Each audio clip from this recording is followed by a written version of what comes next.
I knew something was wrong before I opened my eyes. The ceiling was the right color. Pale gray composite, standard Drenith Academy dormitory tile. Same water stain in the third panel I'd been meaning to report for 6 months.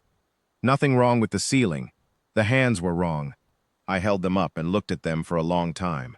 Long-fingered, deep blue under the knuckles where the Keth Sorvani carry their secondary circulation nodes. 4 fingers and a thumb, but the thumb articulated backward, the way Velashka's did when she was working through a calculation and didn't know anyone was watching. These were Velashka's hands. I was in Velashka's body. I sat up. The room tilted wrong. Keth Sorvani inner ear runs about 30 degrees off from human baseline, which I know now the way you know a fact that has happened directly to your vestibular system. I sat very still until the ceiling stopped moving. And then I said the only thing that seemed appropriate. "Oh," I said. "Okay." Velashka's voice is lower than mine. Steadier. I noticed that about it. The door opened. Velash came in wearing my face and she was pale, which, on a human body, reads as pale, but the pallor looked strange to me now that I was outside it. She was looking at her hands, my hands. Her expression, which I could read because it was my face but the expression was absolutely not mine, was one of controlled scientific alarm. We stared at each other. "The sorting assessment," she said. My voice, slightly too precise with the consonants. "In 90 minutes, I said. Her voice, slightly too careful with the vowels. We looked at each other a little longer. The Drenith Academy baseline sorting runs every semester, 3rd week of term. The Solvrin array on the assessment floor has been running for 61 years. It reads your biological signature, not your performance, not your knowledge, not your scores. Your baseline, heart rate variability, neural oscillation frequency, secondary organ pressure, hormonal cascade timing. It maps you against your species' established parameters and assigns you to a cohort track based on where your biology sits relative to your kind. It is not an exam you study for. It cannot be gamed. You sit in the chair, the array reads you, and you are filed. In 61 years, it had never returned an anomalous result. Drenith Academy sorting coordinator Preth Van was very proud of this. He mentioned it approximately once per orientation cycle. Velash was looking at my hands and working through the same problem I was working through. I watched her reach the conclusion at the same moment I did. "We can't defer," she said. "Deferral requires medical documentation filed before the assessment window opens." "Assessment window opened," I said. 4 minutes ago." She looked up. "If we report this," I said, "they will not believe us, and the documentation process will take longer than 90 minutes. If we do not report this," Velachashk said, "the array will read both of us as anomalous and flag our files. Or," I said, she waited, "or the array will read both of us as something it doesn't have a category for, and it will file nothing. And we will have a very interesting problem that belongs to Preth Van instead of to us." Velashk in my body looked at me in Velashk's body for a long, considering moment. "That," she said carefully, "is an extremely human approach to this problem." "Yes," I said. She thought about it for another 3 seconds. "Acceptable," she said. We went to breakfast. I ate the Keth Sorvani ration because it was in front of me, and Velashk's stomach was expecting it, and I was not going to spend 90 minutes in a body that was chemically unhappy when I had a choice. It tasted like copper and chalk and something faintly sweet that I could not identify. I ate all of it. Velashak ate my food, which was flatbread and 2 hard-boiled eggs from the Earth Origin Supplement kitchen, and she ate it the way someone eats something they're determined to process efficiently. She finished before I did. We walked to the assessment floor together. I had to recalibrate my stride 3 times. Velashka's legs are longer than mine by about 6 centimeters, and her gait is a low forward lean, like she is always heading into a slight headwind. I found it by the time we reached the corridor. Velashek was managing my body with the focused attention of someone operating unfamiliar equipment, which was exactly what she was doing. "How do you maintain balance this way?" she asked quietly. "Inner ear," I said. "You'll get used to it. Don't overthink the correction. That is easy for you to say, only because I've been doing it for 23 years without noticing." The assessment floor held 40 cadets in tiered chairs, each with a Solvrin reader mounted at head height and 2 secondary contact pads on the armrests. The array hums at a frequency you feel in your back teeth. I had sat in these chairs 8 times over 4 semesters. I knew the hum. It felt different from inside a Keth Sorvani body. The reader was calibrated for this species. It should have felt like coming home, like being read correctly. It felt like it was trying to have a conversation with someone I wasn't. I settled into the chair and kept my hands flat on the contact pads and breathed at the rate I'd seen Vel Ashk breathe when she was resting. Not the rate I wanted to breathe at, which was higher. The array ran its preliminary sweep. I watched the status light on the reader housing. Green. Green, orange.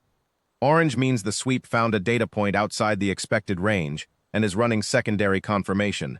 The light held orange for 11 seconds. Standard secondary confirmation takes 2. Then it went back to green, briefly, and then orange again. Velishkak, 3 chairs to my left and 2 tiers up, was sitting very still in my body, with my hands flat on her contact pads. Her reader running my biology, had gone orange almost immediately. I could see the light from where I sat. I watched it flicker twice and stay. The array runs all 40 cadets simultaneously. Results usually file within 6 minutes of the sweep completing. I had seen the fastest result post in 4 minutes, 11 seconds. A cadet named Sovril Drath in my first semester, who sat down and looked bored and stood up filed before half the room had settled. At minute 7, the status board at the front of the room had 38 names with filed results. 2 names, mine and Vel Ashk's, showed a blinking yellow hold indicator. Preeth Van noticed at minute 8. He was a Varathi, which meant his concern registered as a slight darkening of the chromatophore panels along his neck, and his concern was very evident from where I sat. He walked to the system terminal. He looked at the hold indicators. He looked at them for a while. He walked to my chair. He looked at the reader housing. He looked at me. "Cadet Osei," he said. "Yes, sir," I said. With Velashk's voice. At Velstashk's characteristic register, which is about 4 tones lower than mine, and carries a quality of absolute patience. I had been practicing it all morning without knowing I was practicing it. He looked at me for a moment longer. Something in his expression shifted. Varathi face reading is not my strongest skill, but I thought he was re-examining an assumption. "Are you experiencing any physical distress this morning?" he said. "No, sir," I said. "I feel entirely like myself," which was true. In a way I chose not to elaborate on. He went to check on Vel Ashk. I did not turn to watch, but I heard her answer him in my voice. And my voice said, with my approximate cadence but about 40% more precision in the vowels, that she was feeling completely normal and had no concerns about the assessment. He was quiet for a moment, and then he came back to the front of the room. At minute 11, a secondary array specialist arrived from the maintenance corridor. Preeth Van had called her in. She ran a diagnostic on my reader housing, then on Vel Ashk's. Both readers were functioning within normal parameters. She said so. Preeth Van thanked her. She left. At minute 14, both hold indicators were still blinking. The other 38 cadets had been released. The room was empty except for me, Velashk, Preeth Van, and the system terminal, which was making a quiet sound I'd never heard the terminal make before. Not an alarm, more like the noise a machine makes when it is running a process it does not have a name for. Preeth Van sat down at the terminal. I watched him work through the classification options manually. I could not see the screen, but I could read the angle of his neck, the tempo of his input, the 2 pauses that meant he had reached the end of a list and not found what he was looking for. He reached the end of the list twice. Then he sat still for a moment. He opened a new file. He typed something short. He saved it. He stood up. He looked at us both. Me, Velashk, in the wrong chairs, in the wrong bodies, with the wrong hands. "You may go," he said. "Your sorting results will be processed as a special case." "Thank you, sir," Velashk said, in my voice, with my face, almost exactly the way I would have said it. "Thank you, sir," I said, in her voice, with her face, with her precise vowels, and we walked out of the assessment floor together. And in the corridor I adjusted my stride to match Vel Ashk's forward lean, and she adjusted her balance to manage my inner ear. And neither of us said anything for a while. By that evening, we were back in our own bodies. I don't know what caused it. The Academy's Physical Sciences Wing filed a 14-page report that concluded with the phrase, "mechanism undetermined." I kept a copy. The sorting result Preeth Van filed for me that morning listed my baseline as unclassifiable, see supplemental. The supplemental contained one line. It said, "Subject presented with readings outside all established parameters for Terran origin biology. Result does not indicate malfunction. Result does not indicate distress. Category does not exist." Velash's file said the same thing in the reverse order. In 61 years, the Solvran array had never returned a null on a healthy cadet.